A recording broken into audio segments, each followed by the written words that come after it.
What is up, everybody? Welcome back live to the Devy. If you're watching on YouTube, if you listen on the podcast, we appreciate you guys over there. We're back with a little Week 7 reactions. You know, our four people on this show have dwindled down to two, but Christian Williams has an excuse. Jeff Bell is just old, but Christian Williams his wife ran a marathon, I think today, or some crazy crap like that. Tomorrow. So, Tomorrow. tomorrow, but it's driving or something's going on. So, congratulations to his wife.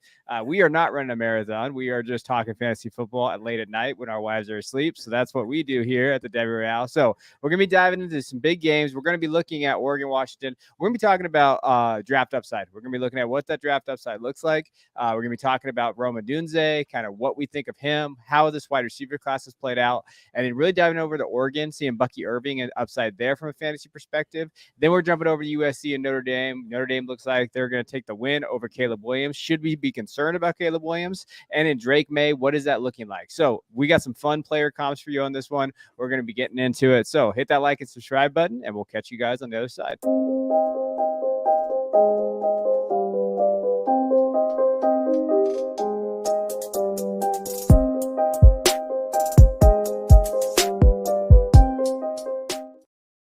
All right, so if you didn't watch the game, most of you guys probably did. We'll just break into Oregon, Washington real quick. Washington takes the win after a missed field goal, 36-33. Though a couple things I will say is Dan Lanning lost this game. He had plenty of opportunity to be points on the board, but he went for it on fourth down a couple times. They didn't convert. Went for it on 4th and 3 at the end of the game to kind of ice it. I don't hate the call. I hated the play call. So I didn't hate the going for it, but I did not like the play call. Rolling Nick's out, kind of taking away half the field, only giving him a couple options. I thought that was bad. Going to Tez, which I thought Tez had a good game tonight, but maybe looking at Troy would have been the play. But they definitely struggled. But on the other side, Washington 6-0, and they're the real deal. And I thought that they stepped up. I thought that defensive line looked good today.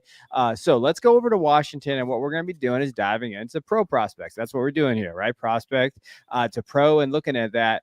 We're going to start in the receiving room, though. So Jay's got some spicy comps. He's got some spicy things for Rome Odunze, because everybody loves Rome. Everybody's been talking about Rome. We're getting into Rome. And I will say this. I have to take back some off-season takes about Rome. I may have been a little lower on him than most, so I will definitely eat that crow.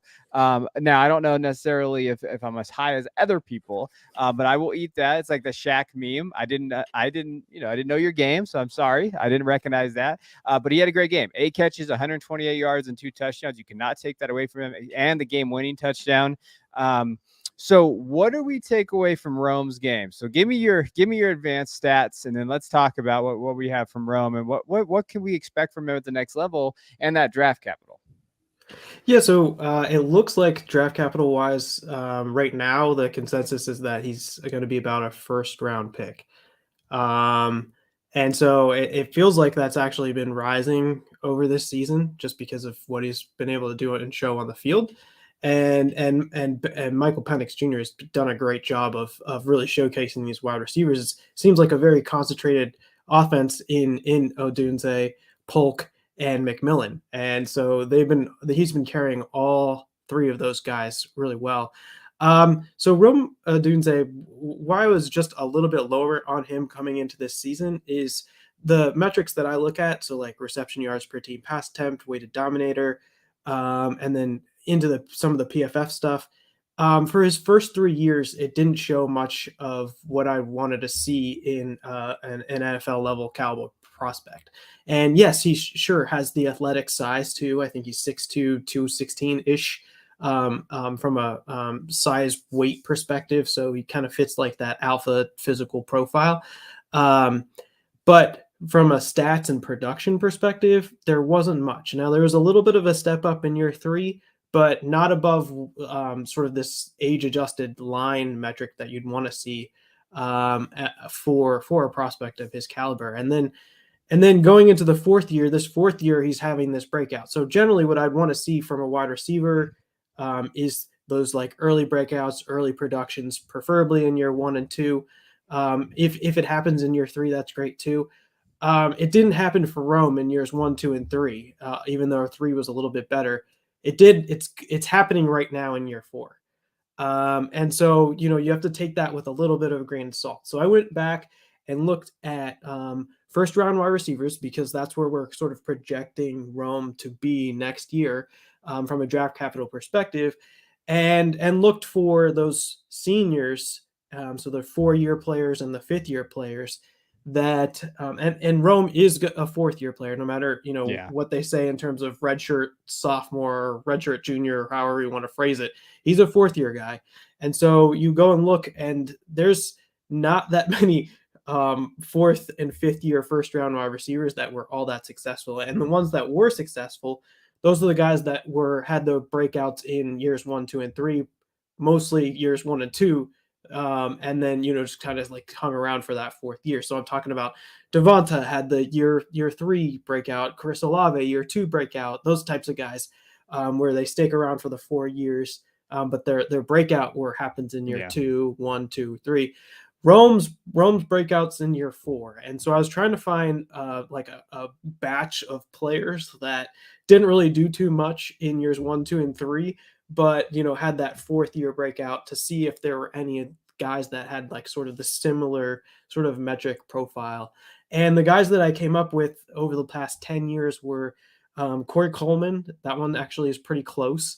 John Ross and Brandon Ayuk. And I guess from an upside perspective, I'd say probably like the Brandon Ayuk is probably like a closer what you could expect from an upside perspective, looking at the metrics. But these are all like very individual players. They all have different size profiles. Where they get drafted and the opportunities that they have will be different. So this isn't like an exact science here. I'm just trying to game out here the whole scenario of him going in the first round, and then the fact that he didn't really produce years 1 through 3. Like, what have we seen in the past that has shown us that something like that can work? And every situation is an individual situation. Every situation will be different, but it's not like this great path where we've seen this happen and work multiple times. And so it's a very interesting path. There's not very many 4th-year guys that go in the first round that didn't produce years 1 through 3 that end up being successful, that I've seen over the past 10 years. There have been 4th and 5th round guys that have been successful, and I'm sorry, 4th and 5th-year breakout guys that have been successful that don't necessarily go in the first round. But those are really hard to predict, in my opinion. Those are really hard and tough to get to. And so that's why I was a little bit lower on him coming into the season. I still feel like I have that bias in my analysis, and why I probably won't be as high as him as a lot of fantasy analysts. But that's how I'm thinking about coming at front of him. Well, I like so the comps are fun, right? Like, so Ross, and we're getting into like what it is, Ayuk and everything there. So this is going to be, so Anunze is going to be a analytics versus film nightmare, right? Is that what we're talking about? Do you think that it's going to be the analytics versus film showcase? I mean, it might be. I mean, like, all those. This is what happens. Like all those guys that go to like the Senior Bowl or whatever. Yeah. None of the analytics guys are gonna like them, and if they do like them, they like 1 or 2 guys, and it's by a few different metrics. And he is doing like the numbers look good this year. So if you're not looking at things on an age adjusted basis and you're just looking at like absolute values, like he achieved like a best season numbers that are like pretty significant. So if that's part of your process, the way I look at it is sort of like this age adjusted basis, and I want to see wide receivers break out early. So I kind of depends on which analytics guy you're talking to and how you're thinking about it. But yeah, I mean, it could be one of those debates. He certainly struggled years 1 through 3. But year 4, it's looking good. So yeah. So I would say, like, for me, Rome is a tough one. Like I said, I was not as big on Rome as others when they were coming out this year, but he's definitely, he's produced this year, right? When we see in that, the numbers, 6 touchdowns, over 750 yards, we see that under 40 receptions, but he's right there. So when we're looking at it from like a production standpoint, I think he's going to hit over 1,000 yards pretty easily in this offense, as health willing. I think that he can really compete to be the best wide receiver in the Pac-12. I think he's right there, and I think that I think he's challenging he's getting challenged by Troy Franklin on the other side of this game. But I think that they're really, really good. I think this wide receiver class is very good. So when you're looking at it, I think Rome's going to be an interesting case. I think Rome is maybe that new situation and talent. Where does he go? Brandon Ayuk kind of found himself in a perfect spot. Over the course of his career, he's found himself in an offense that's going to highlight him. He could be the wide receiver one. So where does Rome go? So I think that's the interesting part about Rome from a prospect perspective. He might be our true test. Talent, because I think he's talented. I think that he can play. But where does that situation land? The analytics, maybe not. The metrics might not line up, depending on who you look at, like you talked about. So I'm going to give you a wide receiver. You tell me who you'd rather have then right now on your roster. Let's say you had a Devy team. So, I'm not letting you get out of here without some of these questions. So Rome or Keon Coleman, who would you rather have? If I'm playing it right, I want Keon Coleman just because of the age. But Keon Coleman's an old guy or a big guy too. No, he's not. He's a third year guy. Okay, all right. But he's a size guy too. Like he's an alpha type wide receiver too. Yeah, so that's the same thing as Rome, and he's one less year, and he broke out early. So I mean, if I'm sticking with my process, I got to go with Keon Coleman. I think Rome Odunze is like on this trajectory now where we might overshoot. Like we're gonna start getting like, is Rome better than Marvin Harrison Jr. type of thing? And we're not. Stop it. We're not going to see those takes out there. I mean, like, I don't think we'll see that. People are talking about wide receiver one. Well, okay, so maybe wide receiver two. We're going to get wide receiver two conversation. I don't have him as wide receiver two either. So no. Okay. All right. I have this question. We got to pop it up. Appreciate you watching. Do you think they both go first round in the NFL? So I'm assuming you're talking Rome and Troy Franklin, since I just mentioned Troy. I think both have a chance. I think that they can.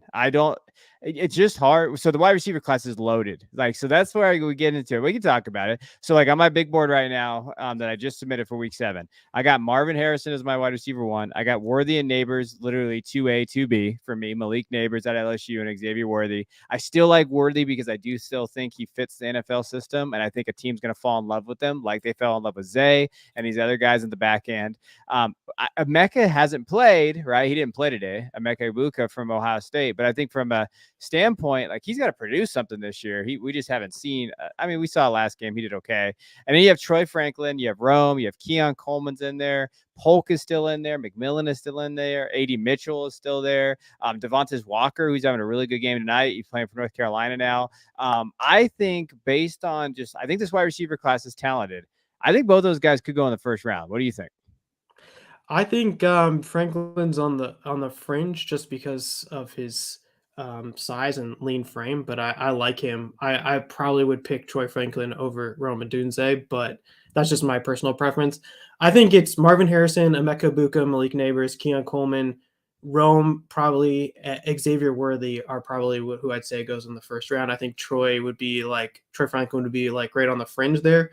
And I can see why somebody would make an argument why are you including Xavier Worthy and not Troy Franklin? But that's just my read on what like the big boards are saying and what the draft analysts are saying. But I think what Troy's doing this year, it might put him in contention to be in that first round. So I'd say he's like right on the fringe of like the next guy in that group. But Harrison, Egbuka, Neighbors, Coleman, Odunze, and Worthy would be like where I'd say consensus is leading his first round guys right now. Am I too high on Worthy then? Should he not be wide receiver 2 or 2-3 in there? Because you don't have him very high. You're just worried about the size. No, you hate small. It's small guys. No, but what I think is so my board coming into the season was Harrison Jr., Egbuka, Worthy, Neighbors in tier 1. So I was high on Worthy. What I'd say is I think Keon Coleman has played himself in there. And I think Troy Franklin is playing himself up, and then Roma. So my next tier is Keon Coleman, Troy Franklin, Dorian Singer, Johnny Wilson, and Rome Odunze. So clearly Singer and Wilson. Can we just take out Dorian Singer? I told you, Jay. Yeah. I told you he was full gold. You're right. Yeah, I mean, like he can't even beat out some of the other guys on USC's wide receivers. So Yeah, I think Singer and Johnny Wilson probably move down a bit. Odunze moves up. So like that second tier for me is hard. I think in this season, Ibuka is probably shifting himself down, and I think Yeah. Neighbors is now the wide receiver 2 in the class. Is who how I'd see it. Okay. Um, and then you'd have to like fight it out for the rest of the guys. But yeah, Like, Neighbors. The thing that I'd say about Ibuka is like, let's not get too carried away. Injuries happen. Like we saw it last year with Jackson Smith and Jigba. He got injured.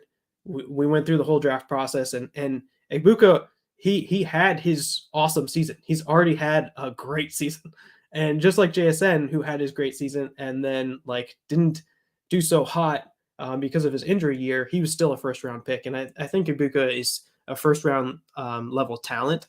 So let's not get too carried away and move him down too much, because like he is that first round level talent guy. yeah. So, and then the part of the question too is like, who needs a wide receiver? So if we're looking at this, so I pulled up Tankathon. So when we're looking at just like who is in that area, so let's kind of go through it. What the heck? We're just rolling tonight. No one's here to stop us because Christian and Jeff are not here. So if we pull up, let me get that off there. So if we pull up Tankathon, I mean, so when you look in here, so this is what we have. Now, obviously, this will change a little bit, but if we go through kind of, the teams that we're seeing here, Chicago is in this weird stage. I don't know if they're sitting at the 101. It's hard to imagine them not taking Caleb. With that Carolina pick. I do think Carolina bounces back a little bit. I don't know necessarily if they're going to be right there, but they could use another wide receiver, right? And we're all kind of assuming that could be Marvin Harrison Jr. kind of sitting there as there. Minnesota, probably not, unless Justin Jefferson leaves, right? I mean, if Justin Jefferson, they'll probably franchise or whatever works out there. New England could use a wide receiver, but they could also use a quarterback probably. But if we're looking at some of these areas here, I mean, yeah, there are very wide receiver needed teams here. Arizona, they need probably an alpha wide receiver. Would they go that high with an alpha wide receiver? I don't know. They need a quarterback, but Dobbs is kind of playing them out of there if they're in that quarterback area, but they got 2 picks there. So would they take one? Probably. Las Vegas, with the Devontae Adams situation, maybe a new coaching staff, they probably need one. And there's a lot of guys in here. Tennessee could maybe use one. Treylon Burks has not worked out. DeAndre Hopkins, what is that going to look like? When you're going through here, you're looking at a lot of pieces. Houston might grab a wide receiver, depending on what that Cleveland pick turns out to be. Like, and in the back end, I think Dallas needs another wide receiver. Buffalo could be moving on from Gabe Davis. That could be a situation where they grab another wide receiver.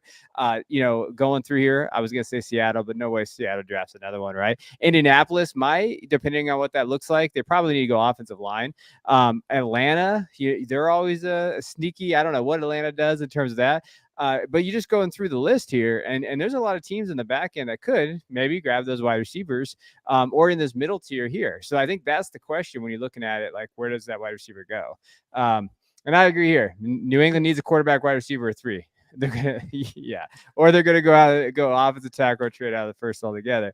And I agree. Like, I think that they do. If New England is sitting there and they're in a top 5 and they can grab Drake May, Caleb Williams in that area, I think they have to go quarterback. I don't think Mac's the answer there in terms of what they're looking for. But if they slip into that like 8 to 15 range, they got to get a playmaker, man. They got to stop rolling out Devontae Parker, Hunter Henry, these guys. Like, they have to stop doing that. It boggles my mind that they went out and gave Juju the same contract that Jacoby Myers got. Like, I still don't get that one. They really hated Jacoby there. But if you look at just how this plays out and based on team needs, yeah, I do think we're going to see some wide receivers in that go in terms of where they're going to go, how many wide receivers you're going to get in the first. And it's kind of been the sweet spot, right? We've seen the sweet spot wide receivers going there. But you think that Malik Neighbors could maybe play his way in the top 10 with Marvin Harrison Jr. And some of these guys? Yeah, I think so. Okay. My guess is Marvin Harrison is a top 5 pick. Yeah. And the way I think about like the first round of the draft is the way the NFL teams build is essentially like you have to secure your quarterback, you have to secure your left tackle, you have to have some semblance of a decent line. You got to have an You edge. have to have a Got to get an pass edge. rush. You got to have a pass rush, so that those are important, and then you have to have playmaking wide receivers, and that's been the trend basically for the first round for a few years now.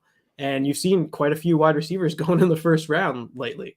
So I think that there's a demand for wide receivers for most teams, especially if they're talent level wise good enough to be, even the wide receiver 2 on the team is an important position for most teams. So yeah, I think Marvin Harrison goes in the top 5. In my opinion, I think Malik Neighbors is like somewhere around 10, if I had to Yeah. guess right now. But that doesn't mean that he couldn't sneak up a little bit higher throughout this process. So, but yeah, you go ahead. Yeah. No, I was gonna say, and there are some teams like I think Kansas City might be in the running for a wide receiver later. Like if Kelsey kind of looks like he's slowing down a little bit, I know they've drafted wide receivers. It feels like the same type of wide receiver for the last few years. But what if one of these alpha guys are sitting there, right? Like what if these guys, or man, what if Xavier Worthy's sitting there at 31 or 32 or 30? And could you like when you're looking at what they're doing? So like I do think some of the, and I think the good teams, the ones that you're talking about, how they built, they understand the importance of wide receivers. Look at what Miami's been able to do with Waddle and Hill. Look at these guys in this offensive system, and they need guys. They need guys to kind of build around. And I think that there is opportunity there for some of these back end guys. I think Dallas is going to be in the running for those guys too. I do want to get to this question. So, how would you put the 23 wide receivers into 24 class ranking wise? Trying to get an idea. So we're putting you on a spot. We're putting each other on the spot here. So if we're looking at our rankings, I really should pull up my rankings right now. So how would you put the 23 into the 24? So Marvin Harrison Jr. is clear cut for both of us, right? Like that would be, he's number 1. Over JSN, Quentin JSN, Johnston, Addison, Jordan Quentin Johnston. Addison. Yes. Yeah. I think Marvin Harrison. I think there's these tier 0 prospects. I think Bijan was a tier 0 prospect last year. I think Marvin Harrison is a tier 0 prospect this year. I would venture to say Caleb Williams is probably a tier 0 prospect as well for this year. So we get 2 of those this year. But yeah, Marvin Harrison would be So above all of last year's class. So I just pulled up my combined rankings. So on our Patreon, we have combined rankings of everything. So I just want to look here. So right now, Marvin Harrison Jr. is my wide receiver 5 in my combined rankings. So just give you an idea of how high I have him rated. The only 4 guys I have rated higher than him is Jefferson, Chase, Waddle, and Wilson. And as some people are going to say that's too low, some people say you're an idiot. That's way too high. But that's kind of how I rank it because I don't know. Jay, if you had CeeDee Lamb, would you trade him? Would you trade Marvin Harrison Jr. for CeeDee Lamb straight up? Yeah, I mean, yeah, probably. Yeah. It's tough, right? It's right there. Like, I mean, you look at it. So he's in that tier for me. Next, after that, well, I have Evan Stu and Luther Burden ranked higher than those guys, but then I do have Xavier Worthy and Malik Neighbors right ahead of Addison, in terms of my ranking. So I do have Addison as my wide receiver 4 in the combined 23, 24 wide receiver class. I would have Xavier Malik ahead of him, but they're close. They're in the same tier. I literally have them ranked from 21 to 24. And then after that, I do have Zay Flowers sitting right there. So I do have Zay, and then I have a Mecca sitting at 34. So it's pretty close. I think the thing that makes a difference between the 23 and 24 class is Marvin Harrison Jr. is that top 5 tier, like 0, as Jay kind of called him there, prospect. And I think that's the difference, is that there's a dude in this class. There's that guy that we're like, hey, this guy could be really a top 5 dynasty asset, where these other guys, you're looking at like a Lave-ish type, maybe ceilings. And now it's not saying that they can't be in the top and they can't be valued as a wide receiver 1. But there's no guy like Marvin Harrison Jr. in that 23 class. Yeah, I would agree with that. I would probably have Marvin Harrison Jr. At this point, like Malik Neighbors, above the 2023 class. And then I'd have to really like dig in for some work. I think because like Quentin Johnston, Jordan Addison, those kind of guys had like sort of fall off year 3s. And so like I was like getting a little bit less excited about them going into the draft, even though they are first round picks, and I put them in a tier 1. Um, the interesting thing is like Xavier Worthy, Keon Coleman, Roma Dunze, those guys are having great 3rd seasons. And so I guess like the trajectory wise, we'll probably feel a little bit better about them just because of the seasons that they've had. But through my process, like somebody like Rome would stand out as being sort of like the 4th year guy. So he'd kind of like fall a little bit further than where I'd put like JSN, Quentin Johnston and Jordan Addison. So then I look at him versus like a Zay Flowers on a reception yards per team pass attempt and see that Zay Flowers had three great years, and then the fourth year was down a little bit. So I'd even Yeah. put Zay Flowers above Rome at that point. And Mhm. then I'd have to like really figure out, like really key in on like a guy like Keelan Coleman, Xavier Worthy, and then really like look at something like Emeka Ibuka to try and figure out how they slot in with JSN, Johnston, and Addison at that point. But yeah, I mean, so like a guy like Zay, I would have over Rome, from that perspective. Yeah, and I think a guy like Zay is interesting. I think that's an interesting point because, like, when you're looking at Zay, they and JC Dynasty, he just wrote a thing for us, and I was reading it on there, and he's right. Like, when you look at Zay, who is there unless they go out and draft one? So we just talked about that, but who's there to really take over for Zay in that offense? No one really. Like, he's their dude. And then, like, here's another one, Quentin Johnson. Are you buying Quentin Johnson right now? Yeah, I think so. Because I he's tied to think Herbert, right?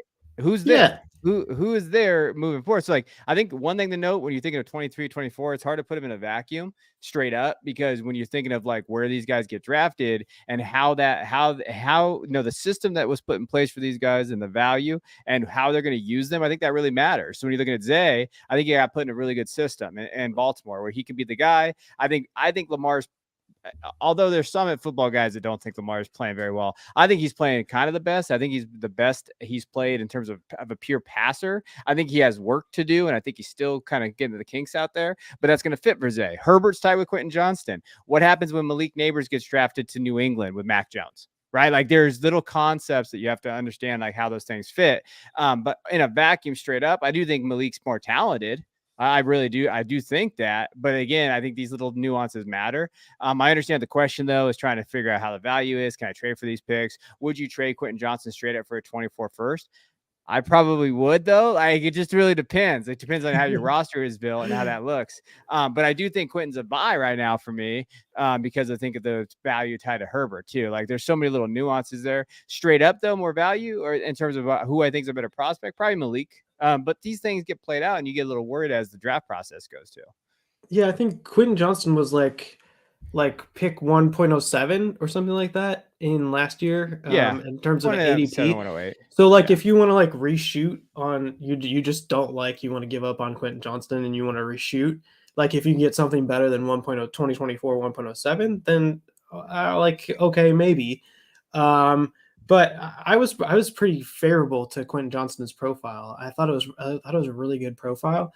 And I think we need to get off the fact that the rookies are going to produce immediately. Yeah. Um, like we've been pretty lucky that rookies produce, like the last few years. We've had a few rookies in each class produce immediately, and that doesn't. That's not like a normal thing. That doesn't always happen. And so I think we just need to have a little bit more patience, and eventually we'll get to that point. The thing that is interesting in the Chargers case was when Quentin Johnson was starting this year, it was Mike Williams and Keenan Allen, who are no slouches in terms of No. being in front. And in JSN was behind DK Metcalf and Tyler Lockett, and there was plenty of passing options there. And yeah, they're like, I guess they're on decent offenses, and Quentin Johnson in particular is tied to a young dynasty quarterback. But like you have to give these things time to marinate and figure out. They're I think Johnson is one of those guys that should, no matter what happens this year, keep his value. Like most first year wide receivers, unless it's like a complete zero this year. I Yeah. think he should sort of hold that first round, mid to late first round value even through next off season. And the hope is that like next year the opportunity becomes more clear for him, and where he sort of fits in that offense is much more clear. So I do think at this point, given how far Johnson's fallen off, I think he's starting to be that big buy. Getting to that range where it's a big buy. Yeah. All right. I like that conversation. I like where that went. We did not have that plan, but I do like where that comes into. Like, understanding where these guys at. That's why we do the combined rankings though, but they're extremely tough, right? Like I'm gonna throw some things at Jay right now. So this is some stuff you can have in our rankings. And I want to see if Jay thinks I'm crazy. I have not looked at his rankings. I don't even know if he's updated his rankings. So I updated my combined rankings. So Jay, and I'm going to go with Luther Burden starting out. We're just going to start off with Luther Burden Oh because that's your gosh. guy. You love Luther Burden. Yeah, Who I would you love rather have Luther. on your data? Now, in a vacuum, I don't care about, don't tell me team builds because that's a cop out. In a Okay. vacuum, would you rather have Luther Burden or Brandon Ayuk on your roster? Luther Burden. Okay, so I have Luther Burden one spot ahead at Brandon Ayuk. So that's fair to you? Like you think that's a pretty fair like I evaluation? might have him. I might have him a little higher You than might have him like top 12, yeah, but just uh that. okay, then here's a good one for you because Yeah. I have right ahead of him. I have Evan Stewart. So I Evan Stewart or Brandon Ayuk. Well, I'd probably go Evan Stewart for the time being until um well, here's the tough part. So like Evan Stewart's No. on What are you Evan going to throw in here? Evan Stewart's on a path right now to be a first round wide receiver. He is a Yes. little skinny, but like whatever. Like so is Devonta Smith, and it works out. But if he ends up being a 4-year guy, then I'd be a little bit less like into it. But still, like his Mm-hmm. production profile, no matter what, is probably going to be better than what Ayuk's was. So I'd probably go with Evan Stewart too. Yeah, and so when you and that's the hard thing about doing these combined rankings because so I have Evan Stewart at 18 overall, and then I have Ayuk at 20. So they're right there. I would understand Yeah. both sides. Like I would Yeah. understand like you're sitting here and you're contender there. But these are the tougher questions. Like so again, you like Carnell Tate. I know you like Carnell Tate. Oh yeah. And so who Oh, would you rather have though? shout out Buckeye freshman wide receivers. Carnell Tate, I think he had 70 yards today. Brandon Innis So caught his first ball, touchdown. Yeah. yeah, that's great. You guys are gonna get crushed next week. All right. So who would you rather like? Carnell Tate or Emeka Egbuka? Oh, that's tough. That's a tough one, right? I think hmm. Uh, You can I pass on answering that question? can pass. No. I'd probably go just because of the security. Like I've already seen Ibuka do it. I'd probably Okay. go Emeka Ibuka, but I think that Carnell Tate, given his size profile and everything, has the higher upside of the group. So Yeah. like if I was really going for the upside and I wanted to find the next Marvin Harrison Jr. or wanted to find the next guy that can be, like that wide receiver one, then I'd probably do that. But if I was like putting a team together and picking in the first round of a Devy draft, I feel like there'd be more certainty behind the Emeka Buka call there. And, I might be way off base right now, but that's kind of I think about it because I've seen multiple times over and over again, like a freshman wide receiver get built up to like these ungodly expectations, and then it just doesn't work out. Like think about Keishon Butte, think about all these guys, and until you get to the point where we're there, you're not quite there yet. Is kind of what I'd say.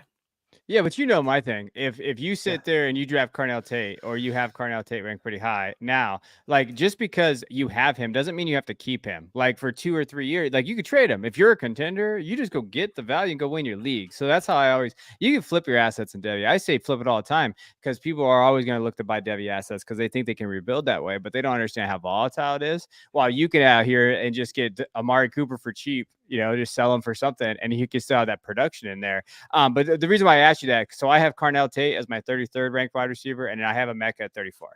So I have him right there. And then I have Troy, who I love, Troy Franklin. I have him right behind, which I'm gonna probably flip him and Emeka at some point. Not yet though, so don't kill me, analytics guys. But like they're right there for me in that value wise. But that's really hard. And I would highly recommend everybody that's listening and watching, if you play in Devy, you should obviously be playing like Dynasty, but also you should know these rankings combined. Do it yourself. You don't have to just, I mean, you can do our Patreon and look at ours, but I understand money's tight for everybody. But do it yourself to help you because it really it's a hard process. And there's a few times where I did them and I'm like, what the hell am I doing? And you have to redo it. And you're like, why would I rank these guys here? It really makes you dive into like what that process looks like. I think if you value talent, situation, I like a lot of 24 class over 23. That said, I'm becoming less and less flavor that. Yeah, I'm becoming so with you, Myth, on that. Like me and Jeff and I forgot the other guy. Oh, Christian, the guy I've done a show with for 3 years. So me, Jeff, and Christian, we do the Football Guys Dynasty show. We've been talking about that a lot, and I'm with you on the situation. I don't, man, the situation to me, I think it's becoming more and more. I think you have to really look at that and see how those players, how those teams, drafted those guys. Do they have a plan for them? What is their position? I think the guy like Zay is a perfect example over Rashad Bateman. So there's a lot of believers in Rashad Bateman, but he didn't get drafted by that coaching staff. He didn't get drafted by that offensive system, at least, right? So that offensive coordinator. So I do think that when you're looking at with that, I think talent is, I always lean talent, but I'm diving into something. So I started a research project. Jay would be proud of me. So I did start a research project. So I'm going to be dropping something for Football Guys,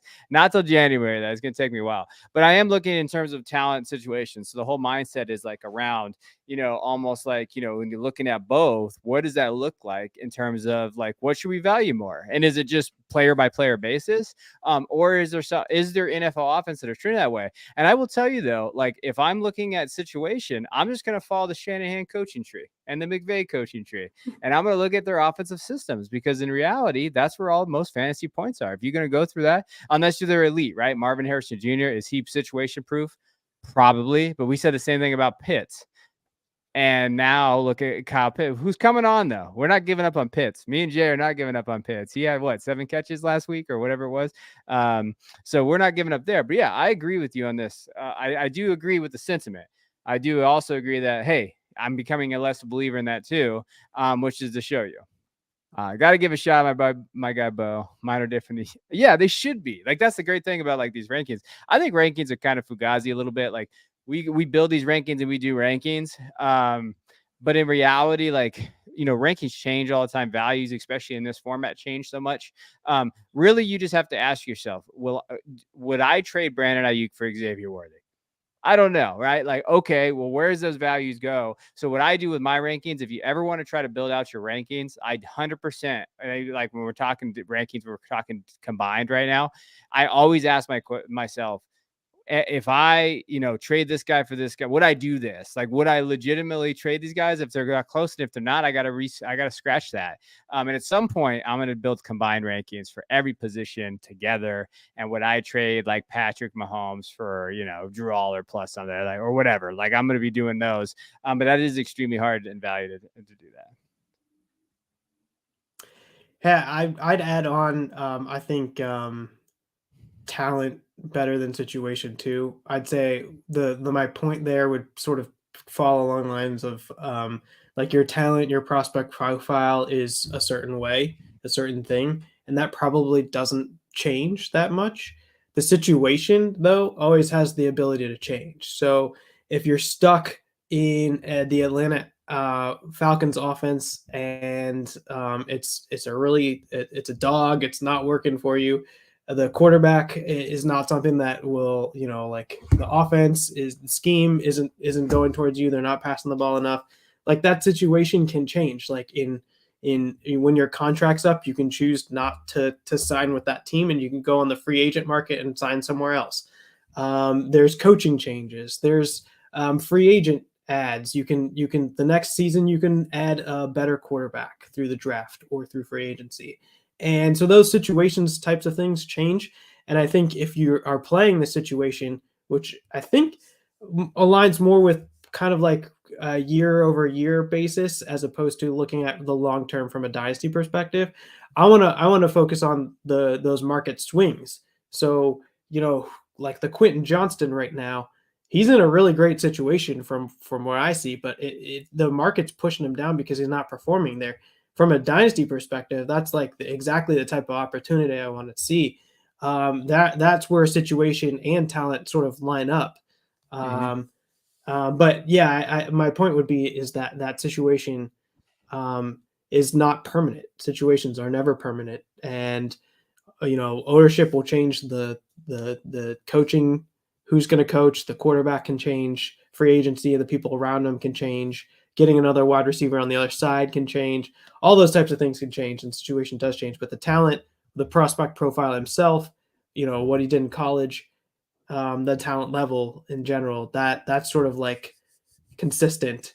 And Yeah, yeah, coaches can get more out of players, but like there's a certain level that player has achieved and can get to going into the NFL. I will say though, I would say that I'm not going to push back on that because you're right. Like, you are 100% correct. Sometimes though, talent doesn't score fantasy points. So at some point, like Agreed.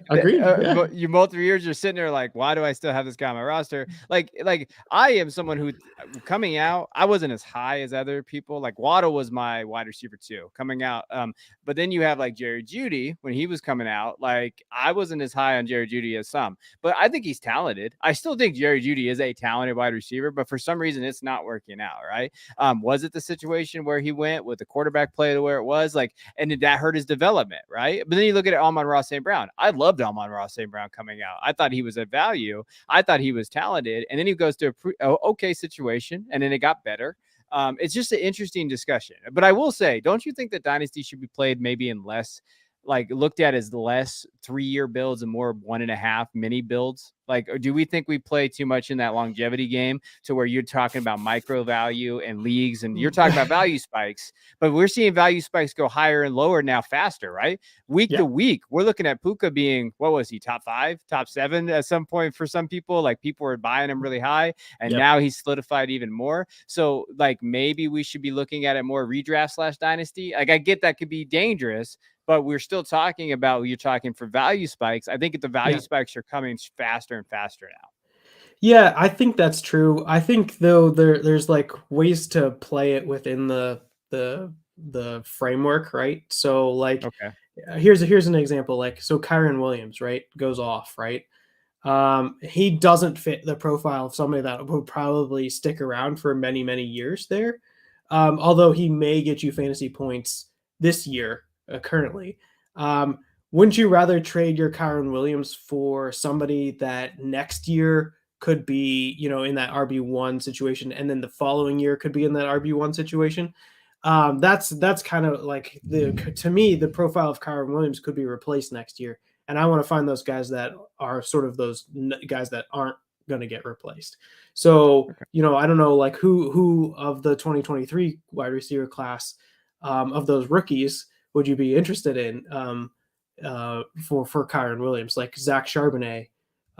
Could you grab him for Kyron Williams? Um, Tajay Spears, would you be interested in him for Kyron Williams?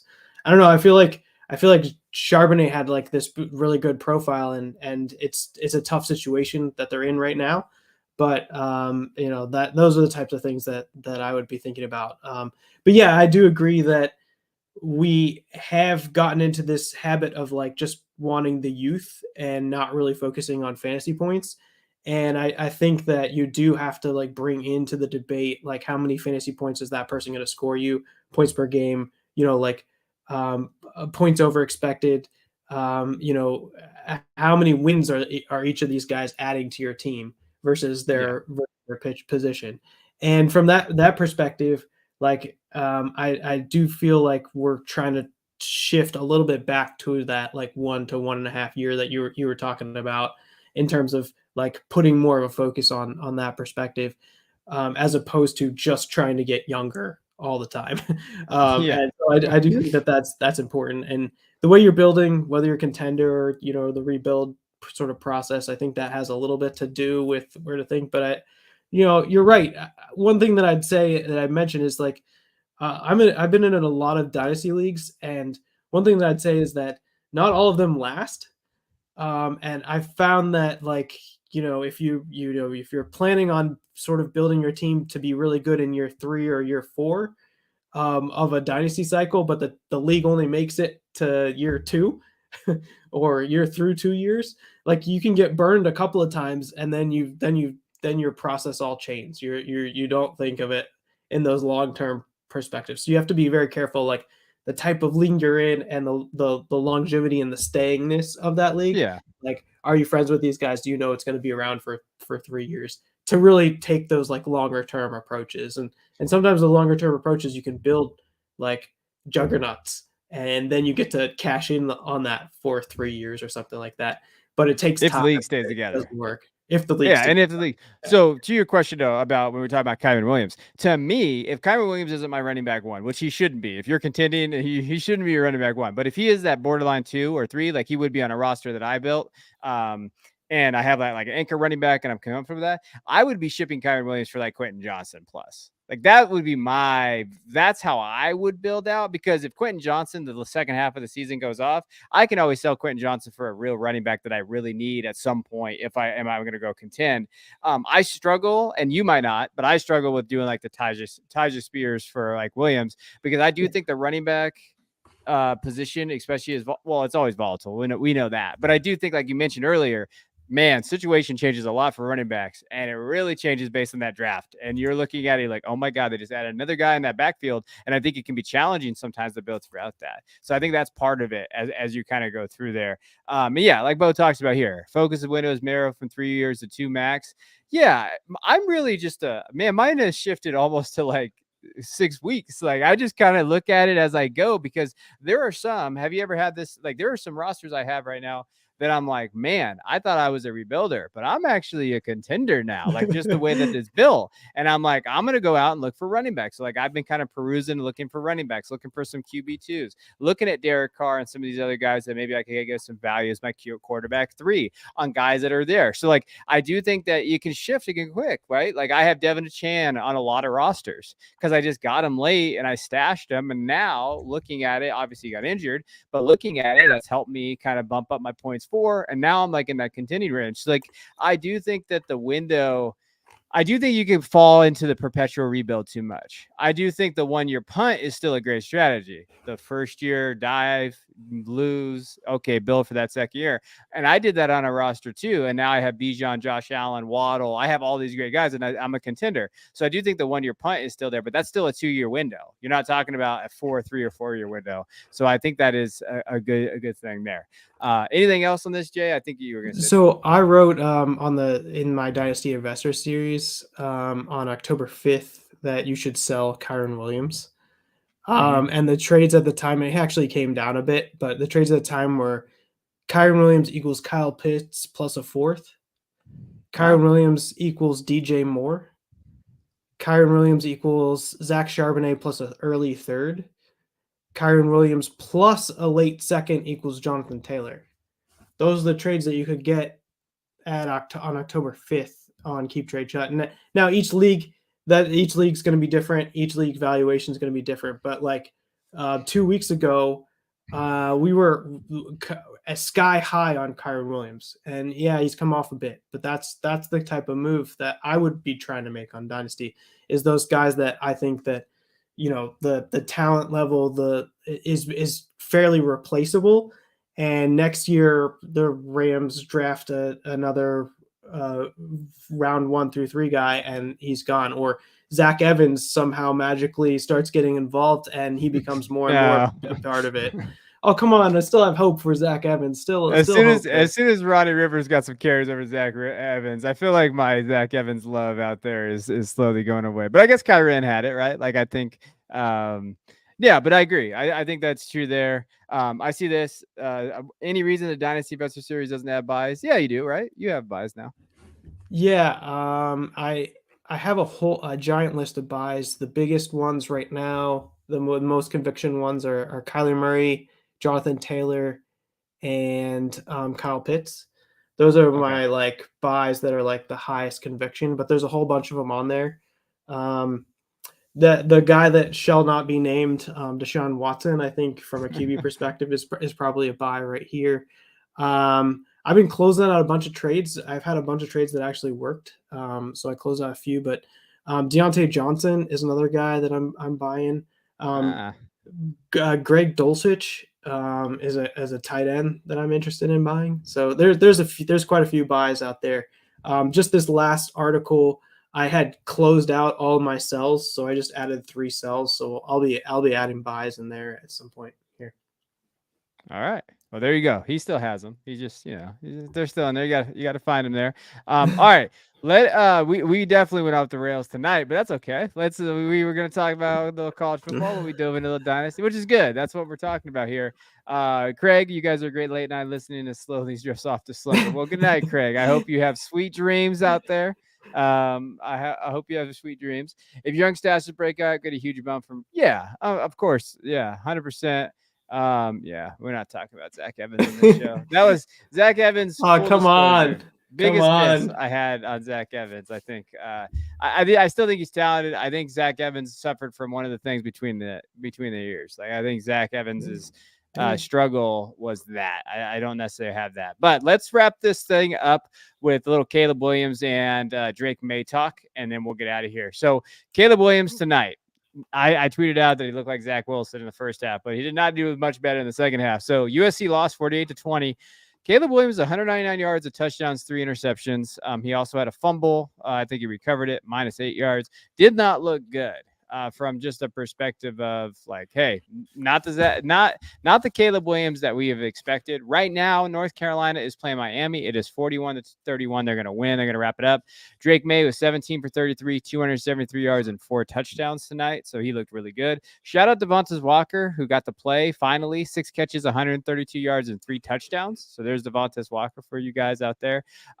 So what is your Caleb Williams take? Before the show, you said you had a Caleb Williams take. You're talking about Caleb. So what is your Caleb Williams take? All right, Caleb Williams is a really great prospect. He's been the great prospect for 3 years. That's the caveat here. I like Caleb Williams. Caleb Williams is awesome. Year 3, there seems to be a turnover problem that's showing up in the numbers, and something like a watch item for me and how I look at things. So he has 9 turnover-worthy plays on the seasons before this week, which put him at like the 18th from the bottom in terms of turnover-worthy play percentage of the quarterbacks that are actually playing. So that's not great. That is something that has popped up. And then this game, we had 3 interceptions and a fumble, right? So yep. We're going to be adding to the 9 turnover-worthy plays, then that percentage probably goes up. So what I'm looking for turnover-worthy plays is something like probably a little bit less than 3.5 percentage turnover-worthy play percentage. And right now, Caleb is at a 4.3, and my expectation after this week is for him to move up even higher from the 4.3 to something higher than that. And his 9 is probably going to go like 3 or 4 higher this year, or next week. So he'll probably be kind of closer to the top of the list on the turnover-worthy plays. And I do look at the PFF grades these throws. The big time throws are throws that are judged to be like NFL level type throws. And then the turnover-worthy plays are obviously it's pretty self-aware, but it's like when the quarterback puts the ball in a situation where it could be turned over, and clearly turnovers are when they get intercepted and fumbled, those count as turnover-worthy plays. So, like really what you'd want to see is the big time throws be, like pretty high. I have thresholds that I look for, and then the turnover-worthy plays you'd want to see fairly low. It doesn't have to be 0. Clearly, they're not going to be 0, but this year, the turnovers have been an issue. Listening to Christian, it could be, like the offensive scheme. It could be the playmakers around him. It could be the offensive line. It could be, there's lots of things that can explain this type of, thing that's happening. And it's no reason to get off of him being, QB1 for the season, because he's been at a high level QB for 3+ years, starting from his freshman year. It's a great profile, but there is this, and prior to that, there really wasn't that much of a problem. There were no like real red flags in his profile.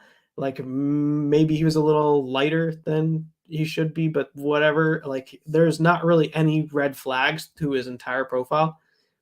I'm seeing one develop here with the turnovers, and I'm not watching every single game, so I'm not exactly sure what can explain that away.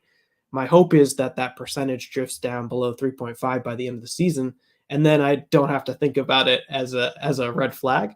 But if it continues at this pace and stays up, and the turnovers don't go away, that's definitely going to be like one of those things where we're going to start talking about, like, does he turn the ball over too much? And that could be one of those themes, those narratives that gets played out through the draft process. My biggest thing is we're not gonna let Christian off the hook because he's not here tonight anyway because he's whatever, he's doing family stuff. But how come Christian always, like, how come with his quarterbacks he likes, it's always someone else's fault? Come on, Christian, it's always the Bears offensive system. Justin Fields would do so much better if they played around him. Oh, now it's Lincoln Riley, who's considered as much as the best offensive mind in college football, but now it's not Lincoln Riley, now it's not Caleb Williams' fault, it's Lincoln Riley's fault. Like, I do think that there is a little bit, like, he's got to take ownership. I think Caleb Williams got to take ownership of some of these throws. Someone asked me a few weeks ago in the DMs, they said, if you had to pick one trait that, Caleb Williams doesn't do well, what is it? I said that it's his belief in his arm that he thinks he can make every play. And I think that one thing that I do think, to give Christian, not to crap on him too much, I think that Caleb knows his defense sucks. And Caleb knows he's got to try to do everything. And I think tonight, playing against a tough defense, he wasn't able to do that. I don't think that he played very well. I think that he was trying to hero ball it. And I think when they got behind early, I think it just was it. I think that was done for them. But to your point, he's got to be better there. But, on the flip side, who we think is the quarterback too, and Drake May played a fantastic game today. So I'm not taking anything away from Drake May. He didn't throw any picks. Drake May also throws interceptions. Drake May does. Now, he didn't have any tonight, but when you're looking at his profile and from what he's done, he will take risk as well. So I think both of these guys have it. I think May has. Let me check. I think he has 4 interceptions on the year. He had a few. He had 7 last year, which isn't a lot. But I do think Drake, he has shown that he'll throw picks in certain areas, and he looked bad the last few games of the season last year. He's looked better this year. Getting Walker back is huge. So let me preface that. But early in this year, South Carolina 2 picks, Minnesota a couple picks. Now, he hasn't played a very good defense since then. Pitt's not very good. Syracuse, they're okay. Miami's defense is okay. We're not talking about, gangbusters there. So I think both of these guys have that. But I think that, I do think that we kind of, I don't know where I have Caleb Williams in terms of the best prospect ever. Like, I know that Christian has him pretty high. I think Caleb Williams is right there with Lawrence and these guys. Like, I wouldn't, go best ever. But I do think the 101 is still Caleb Williams, and I still think Marvin Harrison is the 102. But do you think that there's a scenario where Marvin Harrison Jr. is the 101 in some leagues next year? Well, yeah, of course. Like, certainly, like, in there, like, there's team situations where a team has 3 quarterbacks and they don't need to take a quarterback. But usually in Superflex, you want to take the quarterback, and I think Caleb Williams is probably one. I think I probably have an easier time with Marvin Harrison, Drake May debate at 2. I could see it actually going either way there. Okay. That would be how I'd see it. But I do think that there'll be situations, and every situation will be different, where you want to grab Marvin Harrison at 1, just like people wanted to grab Bijan Robinson over the quarterbacks this year. I think there'll be situations where you'd want to grab Marvin Harrison over the quarterbacks this coming year. But I think Caleb is special, and I think he probably should be the 1.01. That's how I would view it there. Okay.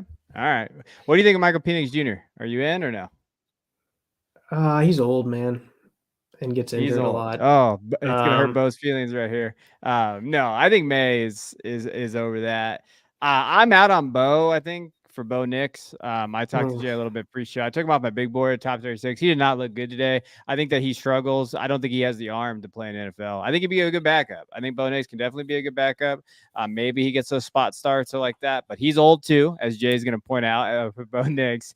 Bo Nix is old, and I just think that he makes just poor decisions. I think that he makes poor decisions in there. I had him in there as a top 36. It's just like, hey, maybe, he plays his way. Oregon plays their way into the Pac-12. He has a good season. I did a video on him preseason. I said, hey, if they go undefeated, maybe Heisman, and he shores up some of that. But I think we know what Bo Nix is at this point, and we've seen what he is. And I do think he could be a backup. Like, I don't think he's like not going to get drafted. I just have a hard time, being comfortable with first round non-first round quarterbacks. So, do you think Michael Penix Jr. can go in the first round, Jay? That's the ultimate question here, because do you think he'll go? I wouldn't pick him in the first round, but I think that it's definitely possible that he gets picked in Okay. the first round. So Is he like, better than Will Levis? Do you think he's better than Will Levis? yes, probably. Okay. But my whole philosophy on this is like when I say old, it's not like a slight on people. My philosophy is essentially like you look at the player of the similar age, and um, you look and see those players that are in the NFL, and sometimes these players have been in the NFL for 2-3 years before these guys that are fifth and sixth year guys actually come out. And you think like, okay, so if I was to, take that player that's in the NFL that's been playing for 2 years or 3 years and put him back in the college game, what would he be doing? And he would be like knocking the socks off of everybody. So yeah, the guys fifth or sixth year guys, like, yeah, they should be doing excellent. That's comes with age, maturity, the experience. And yeah, that's exactly what should be happening. And you shouldn't get extra credit for that. What you should get credit for is being 18 and doing that to players that are 24 and 25, or 22 and 23, and dominating them when you're 18. That's what you should get credit for. So like here's a quick example, right? So Kyle Pitts has been in the NFL for what, 2 years, 3 years now. This is his third season. Yeah, and then you look at a guy like Sam Laporta, who's the same age, but Kyle Pitts had already played 2 full seasons in the NFL, and Sam Laporta is just now getting take Kyle Pitts and put him and compare him, like if he was back in NCAA, still throwing up ridiculous stats where he did in the first 3 years. What if he went back for year 4 and 1 year 5? Yes, of course he's going to be amazing. So let's not give the guys that are fifth and sixth year guys the credit for being really good in seasons where they definitely should be really good. What you want to do is like the over expectation, the 18, 19-year-olds doing that versus all those that age and experience at 22 and 23. That's the point. I think the only pushback I would have, and that's not really pushback because I agree pretty much with your sentiment, is does it matter for quarterbacks as much? Like I think when you're looking at the numbers and just the stuff, doesn't matter for quarterbacks. Have you found that it matters for quarterbacks? I think fifth and sixth year it does matter. Fourth year it doesn't matter as much. So like I would not have a problem with the fourth year guy, especially because what happens generally in the college level is that a lot of times freshman quarterbacks particularly don't get to play. So it's not until your sophomore or sometimes even junior year that you actually are starting to get the starts. And there's only one quarterback position, right? So there you can have multiple running backs playing throughout a game. You can have 5 or 6 wide receivers getting targets throughout the game. So it's much easier to get on the field and get exposure when you're, freshman and sophomore at those positions. At quarterback, there's one quarterback. A lot of times, college coaches, they want to give that to the experience because they're trying to win games.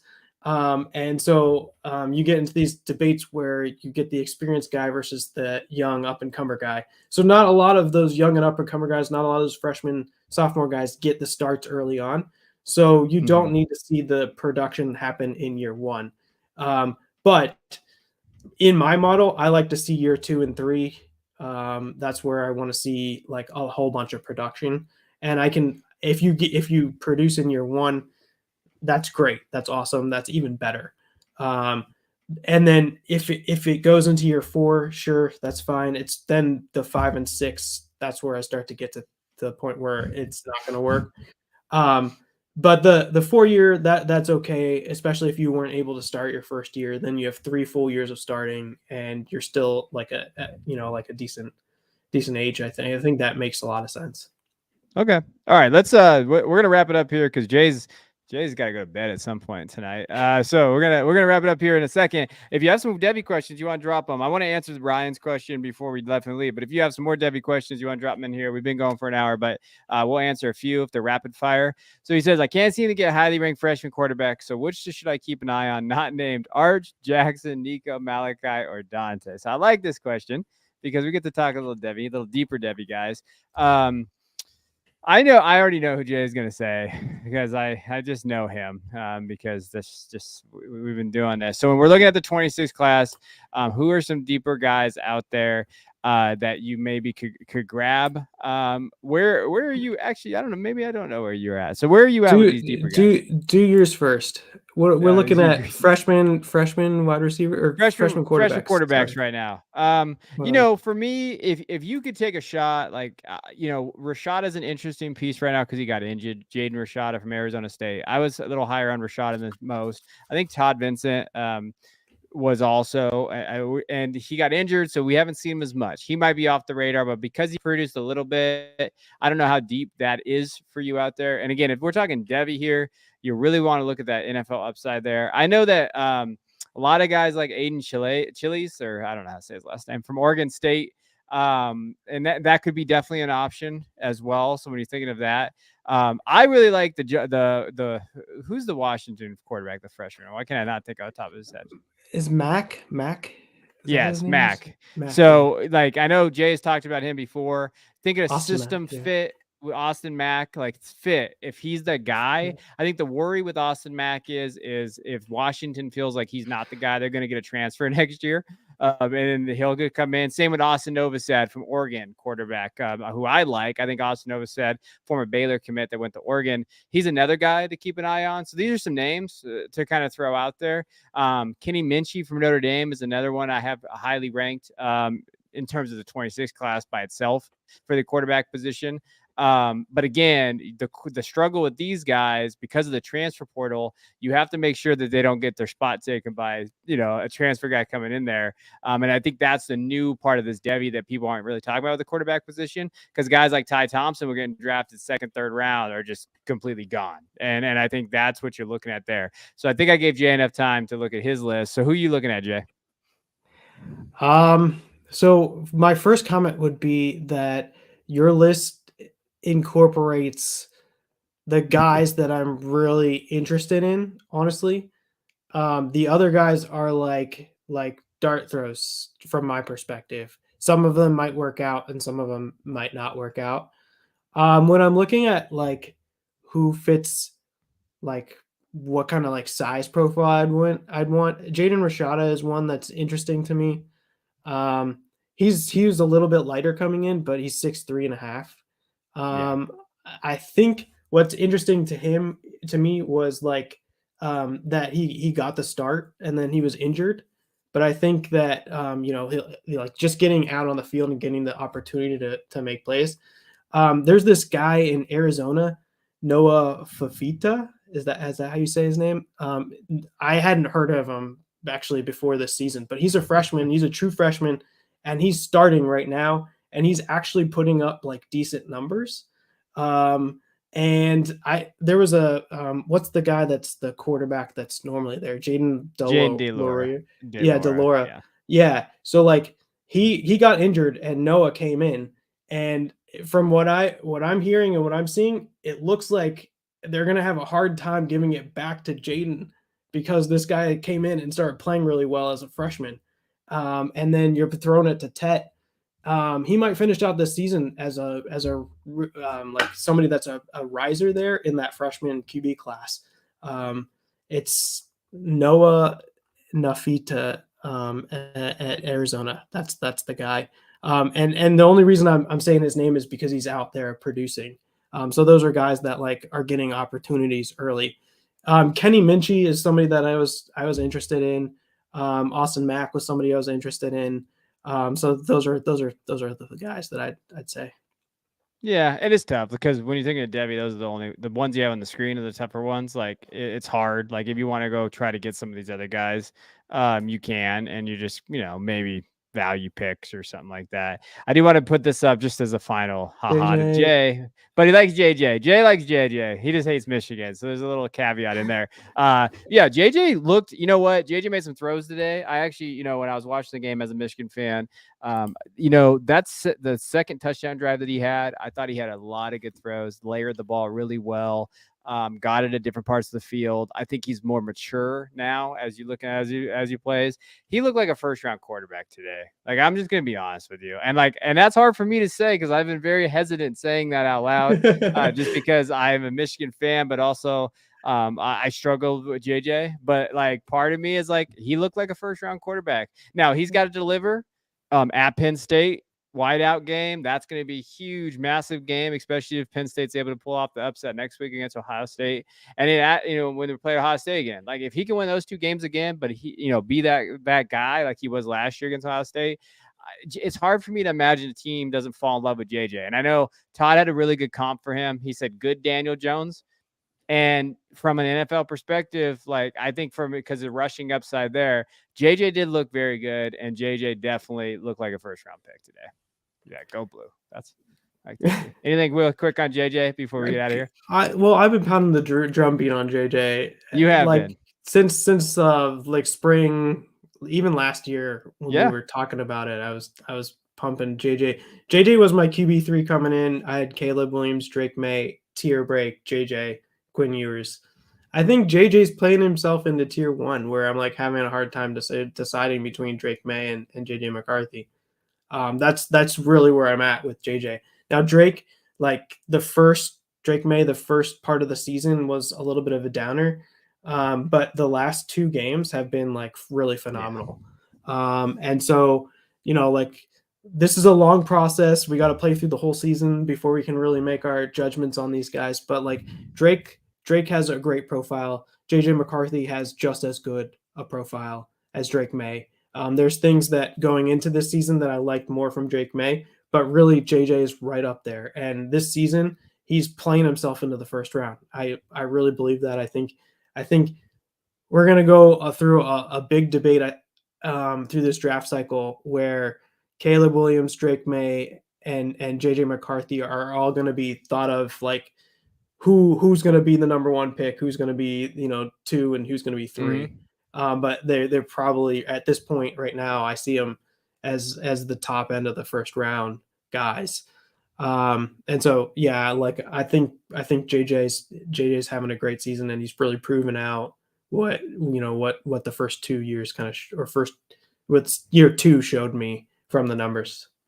I still stand by my could be Matthew Stafford type thing. Like, I still stand by like the way he plays, and I do think Matthew had a better arm, but I dived into that. That was my comp for him when I was at Fantasy Pros 3 years ago. When I wrote an article, that was my comp over the summer when I did like the breakdown at both of their perspectives. I'm going to be interested to go back and look at their junior year because I haven't dived into numbers side by side there, but it's very, very comparable to each other there in terms of Stafford and JJ there.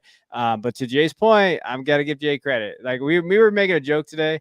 Can we stop saying who was first on prospects? Because that is ridiculous. None of us were first. There's no one out there that was first besides probably the recruiting stuff. It kills me when I see people say, oh, he was the only guy talking about it. There's how many billions of people here. So from now on, I'm going to say this. Jay was a JJ like 27 stan. Like, I'm going to say he's 27th. And then like I was 32nd in terms of knowing these guys out there. Much lower down. There are a lot more Michigan fans out there than 27. There are. So that's where we're going with this. So appreciate you guys tuning in. Seriously, hit that like button before you get out of here. We're answering all your questions. We hang out with you guys every Saturday night. It's pretty much the best night of my week. Just getting to talk with you guys and kind of go over rankings. If you ever have any questions, you can DM me. I know there's been some people that DM me this last week. I was super sick and in family and everything, but if you DM me again, I'll see it. I'd love to connect with you, help you with your dynasty teams, Devy teams. I know Jay is always someone that you could reach out to. Jay's just a little bit more busy than I am. So we'll be diving into that. So appreciate you guys. Jay, thanks for coming on. We'll see you guys next week.